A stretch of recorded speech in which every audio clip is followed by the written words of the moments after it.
بسم اللہ الرحمن الرحیم نحمدہ ونصلی علی رسولہ الکریم۔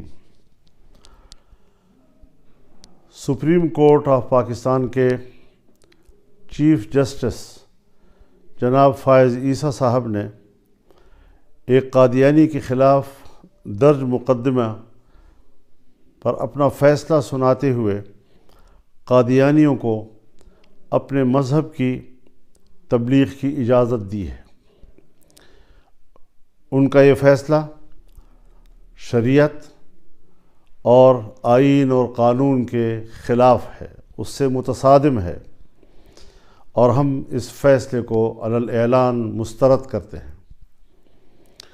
یہ فیصلہ مغرب کی خواہشات کے تابع صادر کیا گیا ہے اور قرآن کریم کے جو حوالے اس میں پیش کیے گئے ہیں وہ غلط بھی ہیں، بددیانتی پر بھی مبنی ہیں، اور ان حوالوں کے جو معنی اور مفہوم تفاسیر میں متعین ہیں اور ان کا جو شان نزول ہے اس سے یہ حوالے کوئی مطابقت نہیں رکھتے ہیں۔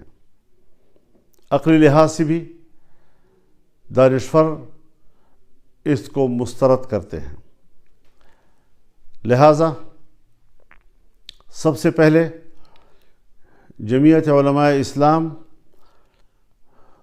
پورے ملک کے طول و عرض میں ائمہ و خطباء سے اپیل کرتی ہے کہ وہ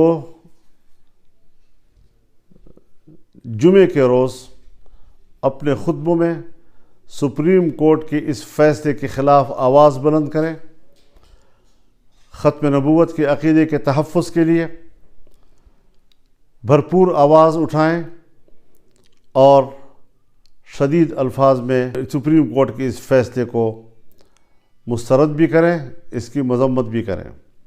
میں عالمی مجلس تحفظ ختم نبوت سے بھی اپیل کرتا ہوں کہ وہ فوری طور پر اپنا فرض منصبی ادا کرتے ہوئے تمام مذہبی جماعتوں، علماء کرام اور دانشوروں سے رابطہ کریں، آئینی ماہرین سے رابطہ کریں اور اگلے کسی اقدام کا وہ فیصلہ کریں تاکہ اس معاملے کو ہم منطقی انجام تک پہنچائیں، عوام کی تائید کے ساتھ، عوام کی مکمل موافقت کے ساتھ۔ پبلک کو ہم نے اس حوالے سے آگاہ کرنا ہے اور ان کو اس فیصلے کے خلاف متحد کرنا ہے، ایک پلیٹ فارم پر لانا ہے۔ ہم نے انشاءاللہ العزیز اس حوالے سے کسی قسم کی کوتاہی جو ہے وہ اس وقت ملک اور قوم اس کا متحمل نہیں ہو سکے گی۔ ہم اپنے آئینی اور قانونی وکلاء کو بھی رابطے میں لے رہے ہیں۔ وہ اس کے قانونی اور آئینی پہلوؤں کا جائزہ لے کر جب نظر ثانی کی درخواست دے گی تو جمعیت علماء اسلام اس مقدمے میں فریق بنے گی، اور ہم قانونی محاذ پر بھی، عدالتی محاذ پر بھی، عوامی محاذ پر بھی اور ہر محاذ پر اس فیصلے کو مسترد بھی کریں گے اور اس رجحان کا مقابلہ کریں گے۔ اس حوالے سے ہمیں آگے بڑھنا ہے۔ یہ پیغام ہے پورے ملک کے لیے، قوم کے لیے، اپنے کارکنوں کے لیے، دینی ذہن رکھنے والوں کے لیے کہ وہ ختم نبوت کے عقیدے کے تحفظ کے لیے میدان میں اتریں۔ وآخر دعوانا ان الحمد للہ رب العالمین۔